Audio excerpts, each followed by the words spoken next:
Om Sai Ram, Vanakkam, welcome to Grandma's class. In this video, we are going to deal with the personal pronouns given on page number 103 and 104 of the poem The Dreamer, Term 3 English, Standard 5, Samacheer Kalvi. There is a separate video for reflexive pronoun. You can find the link in the description box. Let's read the passage given below the picture. A king went to a forest on a horse. He stopped under a tree to rest and tied his horse there. A lion from a distance saw him. So இந்த இடத்துல lionங்கிறதுக்கு spelling தப்பா இருக்கு. It should be L-I-O-N. A lion from a distance saw him and he also saw it. He took his horse and fled away. So இந்த பேசேஜில் வந்து சில words வந்து உங்களுக்கு red கலர்லையும் க்ரீன்லையும் கொடுத்துருக்குறாங்க. அந்த வேர்ட்ஸ் தான் நம்ம என்னன்னு சொல்கிறது pronoun. In the above story, the colored words are used instead of nouns. All these colored words, nouns வந்து அதில் என்ன இருக்குது, king and lion, இது ரெண்டுக்கு பதிலாக யூஸ் பண்ணியிருக்காங்க. ஸோ ப்ரோனவுன்ஸே நவுனுக்கு பதிலாக யூஸ் பண்ணுறது தான் pronouns. These words are called pronouns. Pronouns are used in the place of a noun. When we have to repeat a noun, we should use a pronoun instead of the noun. ஒரு நவுனை வந்து நம்ம திரும்பி திரும்பி சொல்ல வேண்டிய ஒரு நேரம் வரும் பொழுது நம்ம வந்து நவுனையே சொல்ல தேவையில்லை, அதுக்கு பதிலாக தான் இந்த ப்ரோனவுனை நம்ம யூஸ் பண்ணுறோம். இப்போ அடுத்திருக்க டேபுலர் காலமாக பாருங்கள். நவ் ப்ரோனவுன் வந்து என்ன மாதிரிலாம் வரலாம். A pronoun can be a subject. So சப்ஜெக்டாக ஒரு சென்டென்ஸில் ப்ரோனவுன் வரும்.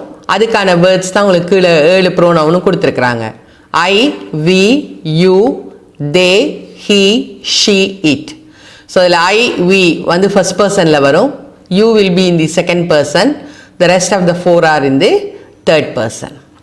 அடுத்தது the pronoun can come as an object. ஆப்ஜெக்டாக வரும்பொழுது ஐக்கு நம்ம என்ன போடுவோம், me போடுவோம். weக்கு us, youக்கு youவே தான். they, them, he, him, she, her, it, it.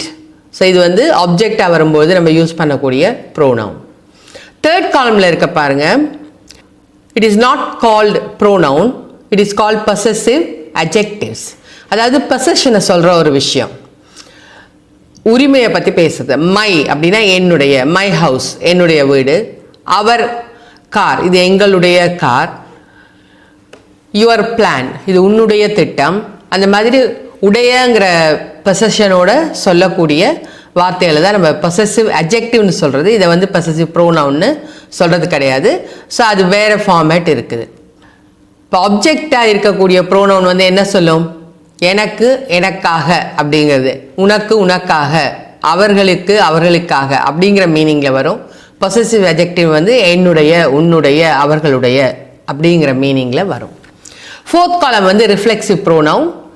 So இந்த ரிஃப்ளெக்சிவ் ப்ரோனவுன் என்ன அப்படின்னா, சப்ஜெக்ட் செய்யக்கூடிய ஆக்ஷன் சப்ஜெக்டையே எஃபெக்ட் பண்ணுற மாதிரி, அதாவது தானே தனக்காக செய்யக்கூடிய விஷயங்களை வந்து நம்ம ரிஃப்ளெக்சிவ் ப்ரோனவுன்னு சொல்லுவோம்.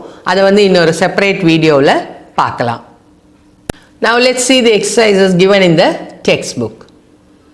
A boy has a dog. He takes it to a walk. So the word he refers to the boy. பாய்ங்கிற வேர்டை நம்ம இன்னொரு தடவை எழுத தேவையில்லை, அதுக்கு பதிலாக நம்ம he போடுறோம். அது மாதிரி டாகையும் இன்னொரு தடவை எழுத தேவையில்லை, அதனால it போடுறோம். He takes it to a walk. A man gives him an ice cream.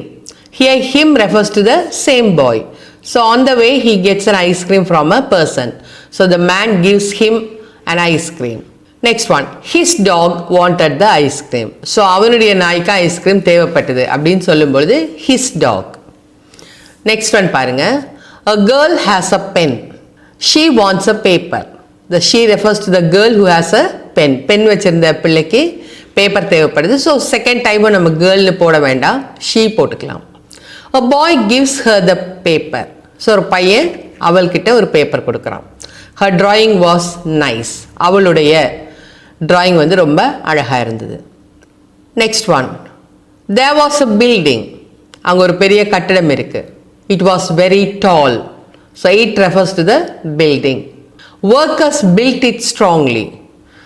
அது ரொம்ப தரமானதாக அல்லது ஒரு பலமாக அந்த கட்டிடத்தை கட்டி இருக்கிறாங்க. People live in its stories. ஸ்டோரிஸ்ங்கிறது அடுக்குமாடின்னு அர்த்தம்.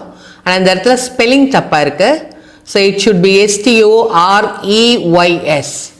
இங்கே கொடுத்துருக்க ஸ்டோரிஸ் வந்து கதைகள்னு அர்த்தம். அடுக்குமாடிக்கு வேறு ஸ்பெல்லிங் வரணும். People live in its stories. Hope you have understood this part of the grammar. Thank you for watching. Like, share and subscribe to our Grandma's class. Thank you. Om Sai Ram.